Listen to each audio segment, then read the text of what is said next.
welcome to the Wars and Weapons channel. In this video we're going to talk about what actually happened in the Third Crusade. Like in our last video we only talked about the events that occurred before the crusade. Like we said that Richard the First of England and Philip the Second of France were actually fighting each other, while Barbarossa came and made them sign a peace treaty to become one again and make Europe united, so that they can go and settle their differences and like go on and fight with the Muslims in the Holy Land, while the Zengids, under the control of the Seljuk Turks, were at war with the Fatimid Caliphate, which Saladin actually came and he captured both of them and made them go under his own control so that he can unite the Muslims as one.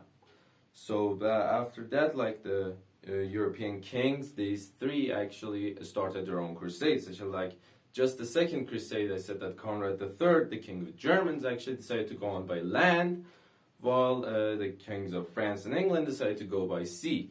And they were in two separate crusades, but in the First Crusade they were two separate crusades, like the People's Crusade, as I talked about, and the Prince's Crusade, which like the People's Crusade actually had they were just unarmed peasants trying to fight their way to Jerusalem, which of course they were ambushed and destroyed by the Muslim armies. And then the king saw that the People's Crusade failed, so they took matter into their own hands and decided to go and attack the Holy Lands and the areas around it, like the Middle East themselves, which were successful. They captured the cities around, they captured the Holy Land and established the Crusader states.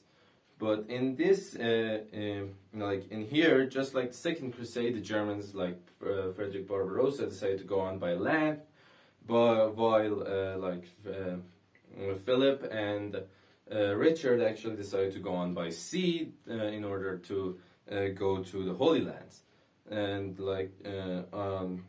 this was like the Second Crusade, but this time it was two different crusades, like two separate ones. One was Barbarossa's crusade, which of course was for Fredrick Barbarossa, and the other was Richard and Philip's crusade, which were of course for those two kings. Now Richard and Philip actually had a stop at Lisbon, where they looted the city of Alvin and started massacring its Almohad defenders. Almohads were actually the ones that were controlling in power in southern Spain and the northern Africa region, where Carthage, the great Carthaginian Empire, was actually placed. And they actually managed to loot that city for supplies, and then they got on their way to go on and capture the holy cities themselves. Now, Fredrick Barbarossa also decided to go on by land, which he actually claimed some great victories against the Sultanate of Rome, which were like a sultanate, like some kind of emirate under the control of the Seljuk Turks, which just like the Zengids, but they were the sultanate.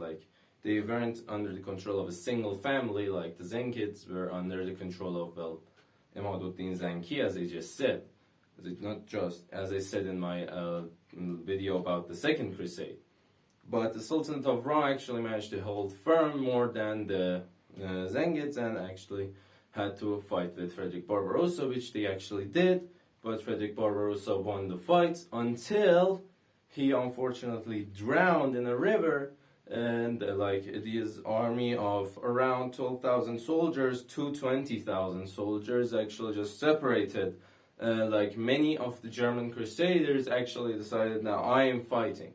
Their king died, they're going home. They thought that without the wisdom and commanding of Fredrick Barbarossa, they could not win. So actually the Fredrick Barbarossa's crusade actually ended with him drowning in a river because he was wearing an extremely heavy armor. So he actually he went in through the river, but because his armor was extremely heavy, he could not swim out, and he got drowned in the river. And the Germans, a war change, an army that could change the result of the entire crusade, actually